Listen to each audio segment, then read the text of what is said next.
Bill, we're going to be talking a lot about a quest for the historical Adam. It seems like not only on today's podcast, but in, well, the weeks and months, maybe perhaps years to come.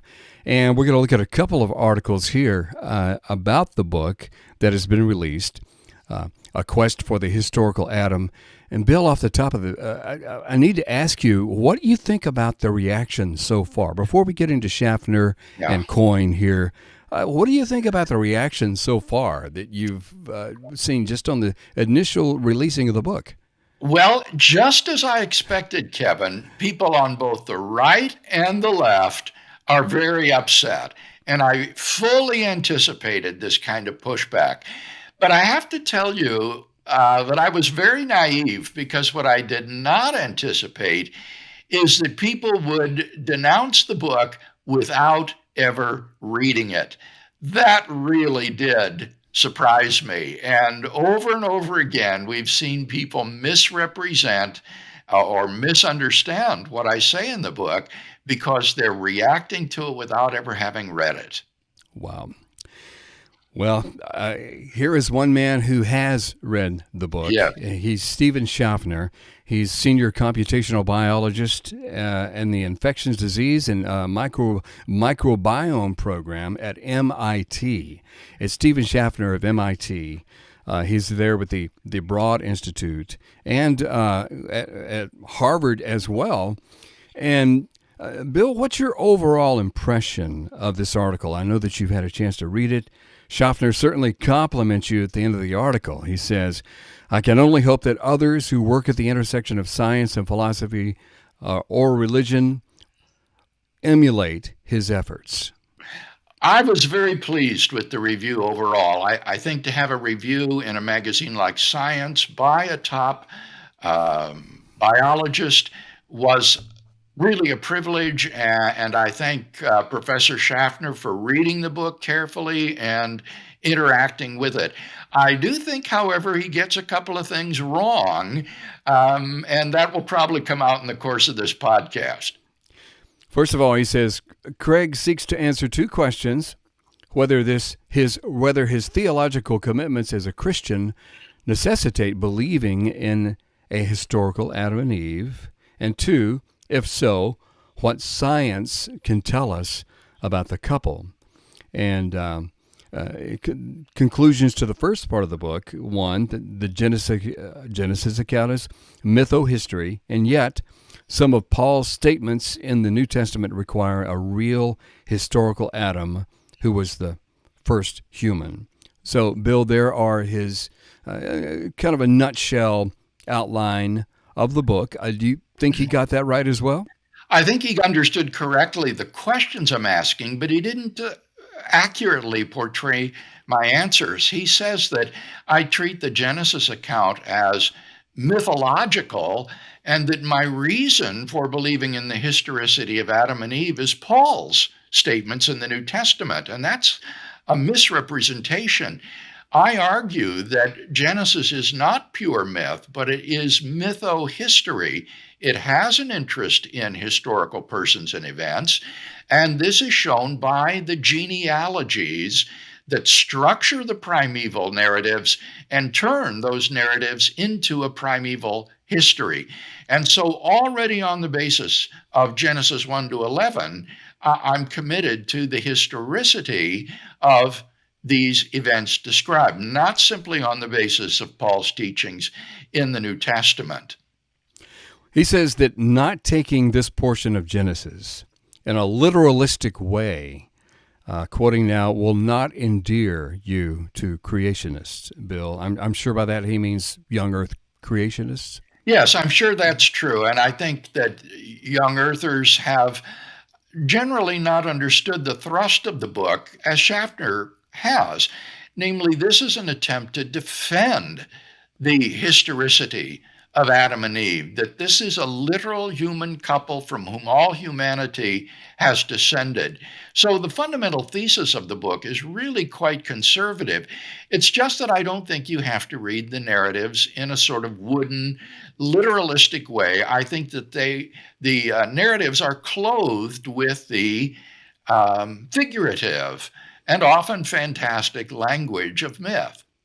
Schaffner says that your conclusions on Paul's teaching on Adam is the crux of the book. That's how he puts it. Yeah, and that's a Yeah. mistake. You see, that's because he doesn't understand that I already argue for the historicity of Adam and Eve based on Genesis 1 to 11 alone. The Paul's teaching is not the crux of the book. It simply confirms the conclusion I already came to through my exegesis of Genesis 1 to 11.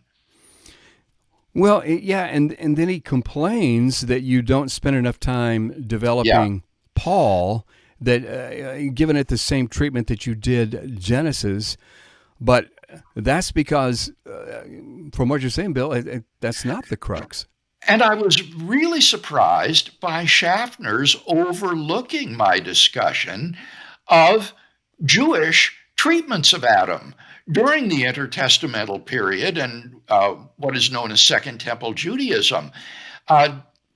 In Venema and McKnight's book, McKnight already has done a very thorough job of surveying that Jewish treatment of Adam. And I review that evidence.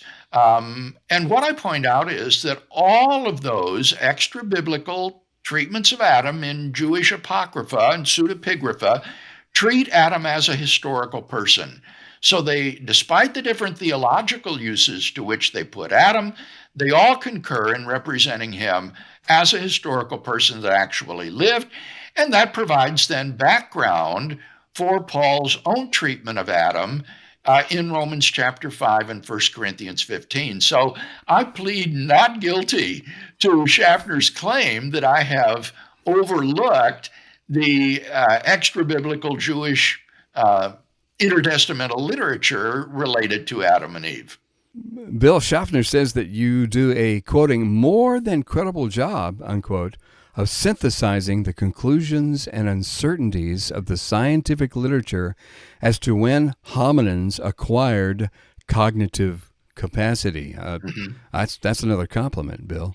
Yeah, I appreciated that. I certainly tried to do a credible job of summarizing the paleontological and archaeological evidence for the earliest appearance of modern human cognitive behaviors. And I do think that for readers who are interested in that, the book will be a very good resource for summarizing that evidence. Next, he talks about the genetic bottleneck that one can avoid by placing Adam beyond 700,000 years ago. And yet, he says, you allow for an unspecified amount of admixture from other hominins' lineages into the descendants of Adam. Bill, elaborate on that. Explain this. Yes, this was another peculiar, I think, misunderstanding of the book on Schaffner's part. People like our friend Joshua Swamidas, who believe in a very recent Adam, say just 10,000 years ago, explain how the great genetic divergence that our contemporary population exhibits could have come from just two people by saying that the descendants of Adam and Eve interbred with people outside the garden. There was this wider population of people, thousands and thousands of them, who had evolved from lower primates, according to the normal evolutionary biological scenario, and that therefore our genome was filled with information from these people outside the garden. And that's how Josh explains the genetic divergence in our population. But as I explained in the book at some length, if you postulate that Adam and Eve lived more than 500,000 years ago, there's no need to appeal to interbreeding in order to explain the genetic divergence in the contemporary population. When they're that far in the past, there is plenty of time for the observed genetic divergence to arise from an original primordial pair of human beings. And so Schaffner's quite mistaken about my appealing to admixture with other lineages. On the contrary, I actually argue against that. I suggest that interbreeding would not have been common because I think Adam and Eve were fully human persons with rationality, moral agency, and so forth, and so would naturally shun sexual relations with beasts. And their community would tend to self isolate. And so eventually, these non human hominins would just die off. And Adam and Eve's lineage would then go on to become our contemporary population without significant interbreeding with these non human hominins. So I think Schaffner here just missed the boat. Yeah. And Bill, again, he really compliments you, and he says he welcomes the book, even though he's skeptical of the idea that, quoting, humanness is a binary condition that could be induced by a change in a single pair of ancestors, declaring the change to be miraculous and to incorporate an immaterial soul. What does he mean here, Kevin?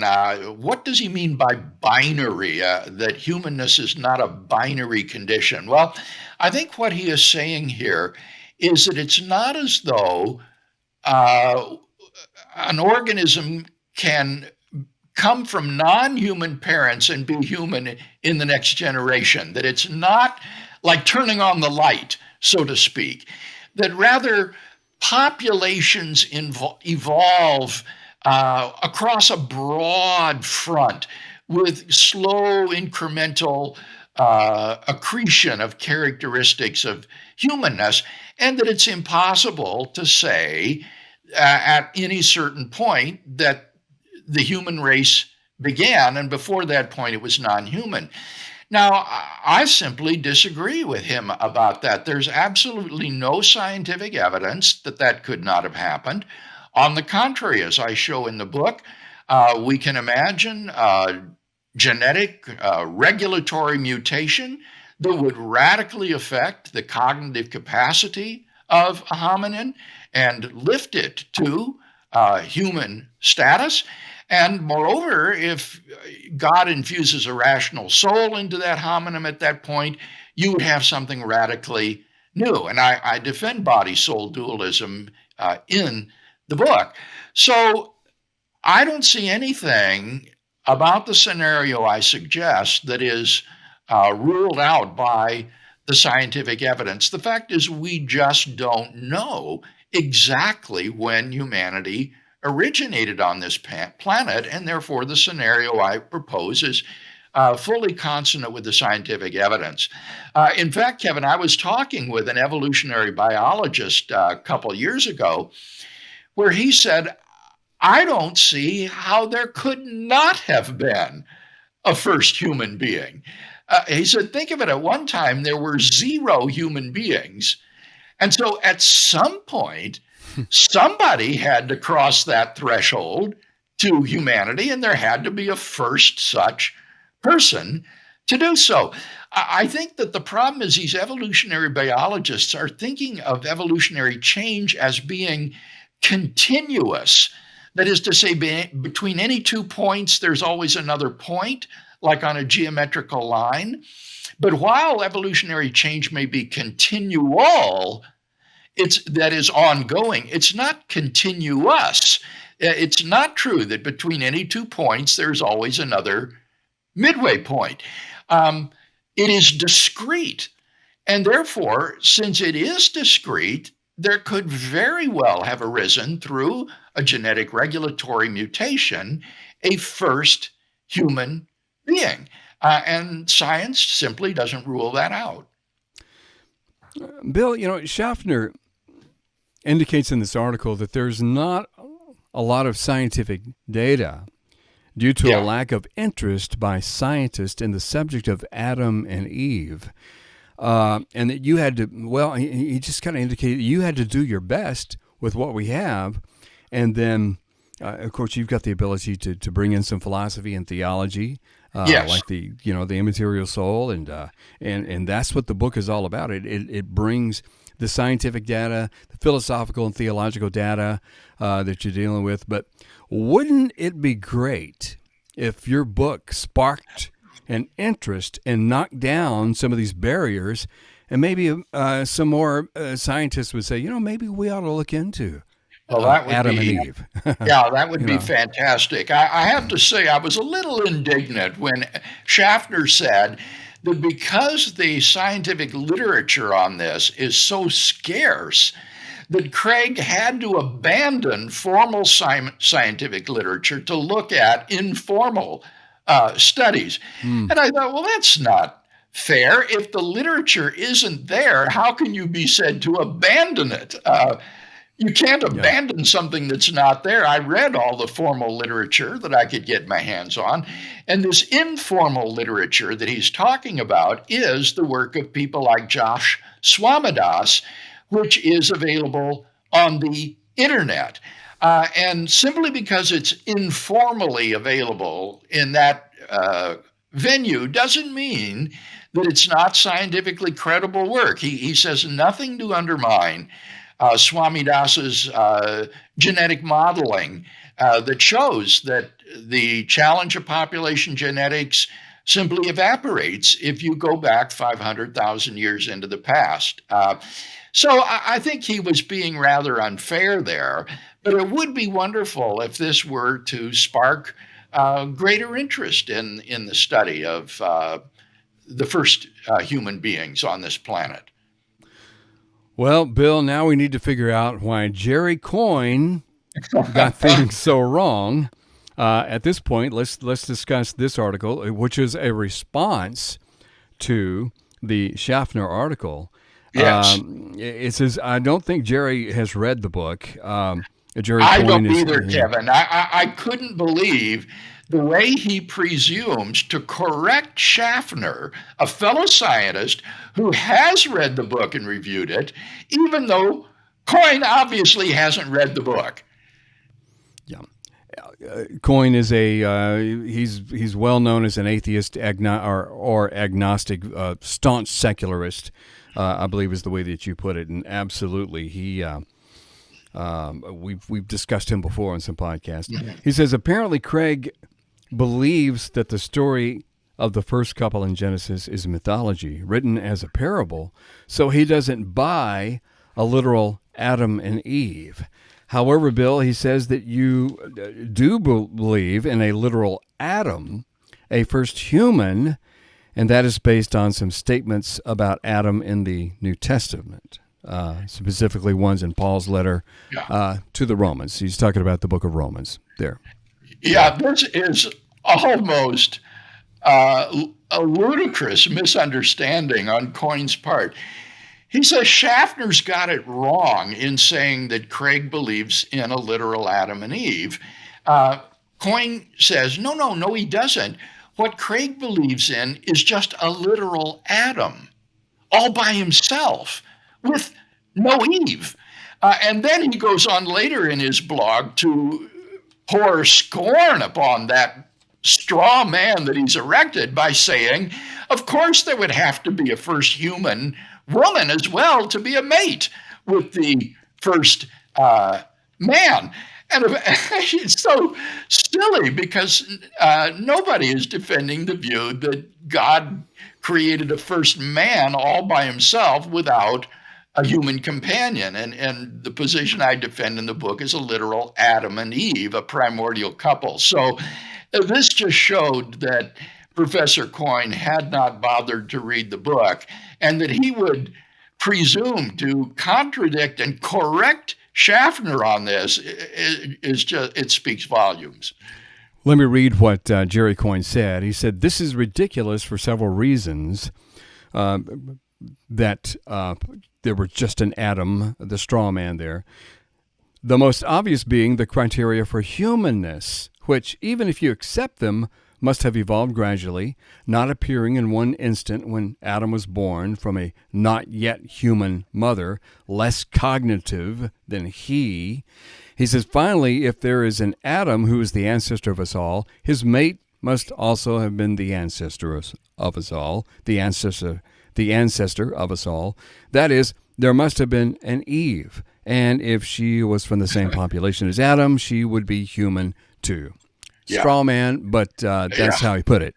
Yeah, exactly. It's so silly to set up the straw man and then knock it down.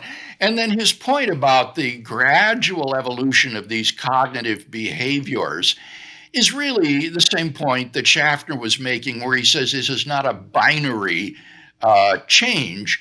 The assumption there is that evolutionary change is continuous rather than discrete, and that therefore there couldn't have been someone who crossed that threshold from non-humanity to humanity first. And there's no scientific reason to think that that did not happen. The view I proposed is fully consistent with saying that there was a long process of development running up to that point, but I'm simply saying that there was a threshold that was crossed then between non-human and human with Adam and Eve. And there's nothing unscientific about such a hypothesis. Okay. One more quote from Jerry Coyne, page 5 of his article. He says, but Craig is then forced to posit that in the extra genetic diversity we have that disproves a one-man or one-couple bottleneck came later from admixture from other hominin lineages into Adam's descendants. In other words, to save his thesis, Craig simply makes up stuff for which there is no evidence. Indeed, he says there's evidence against this admixture. Go ahead and talk about the admixture there as well. Well, this is the point that we already made in responding to Schaffner. Coyne thinks that I try to appeal to interbreeding between the descendants of Adam and Eve and these non-human hominins that had evolved. And that's not at all my hypothesis. It shows once again that Coyne hasn't read the book. I argue against that kind of interbreeding, as I have already explained. I think that Adam and Eve and their descendants, being fully human, would naturally be revolted at the idea of sexual relationships with beasts. If this did occasionally take place, it would be the result of man's fall into sin. But I see no reason to think this was extensive, and I certainly don't appeal to it to explain the genetic divergence of the contemporary population. I don't need to, because I have an Adam and Eve that are located far enough into the past that genetic divergence that we observe today could have evolved from a primordial human pair.